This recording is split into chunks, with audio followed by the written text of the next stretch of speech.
Everyone, welcome to Telugu facts. ఈ రోజు ఒక స్పెషల్ వీడియోతో మీ ముందుకు వచ్చేసాను.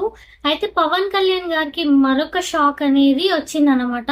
రాజకీయాల్లో ఎంట్రీపై రేణు దేశాయ్ గారు షాకింగ్ కామెంట్స్ అనేది మనకు నెట్టింట వైరల్ గా మారుతున్నాయి.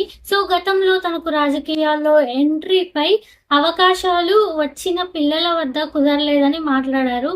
ఒకవేళ రాజకీయాల్లో ఎంట్రీ మళ్ళీ వస్తే తప్పకుండా ముందే చెప్పేస్తానని రేణు దేశాయ్ గారు స్పష్టం చేశారన్నమాట. యాల్లో ఎంట్రీపై ఆసక్తికరమైన వ్యాఖ్యలు చేశారు. ఇటీవల ఒక ఇంటర్వ్యూలో మాట్లాడుతూ చాలా మంది పవన్ కళ్యాణ్ ఓజీ సినిమాలో అకీరా నటిస్తున్నాడని సోషల్ మీడియా వైరల్ చేస్తున్నారని అన్నారు.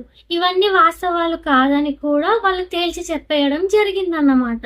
అయితే అదే విధంగా తనకు రాజకీయాలంటే ఆసక్తి అని చెప్పుకొచ్చారు. ప్రజాసేవ చేయడం అంటే ఎంతో ఇష్టం అని చెప్పారు. అదే విధంగా గతంలో ఒకసారి తనకు రాజకీయాల్లో చేరే అవకాశం వచ్చిందన్నారు. కానీ పిల్లల్ని చూసుకోవడం వాటిల్లో బిజీగా ఉండటం వల్ల అప్పుడు కుదరలేదు. ప్రజెంట్ ఒకవేళ మళ్ళీ ఛాన్స్ వస్తే తప్పకుండా రాజకీయాల్లో చేరతానని రేణు దేశాయ్ గారు ప్రకటించడం అనేది జరిగింది.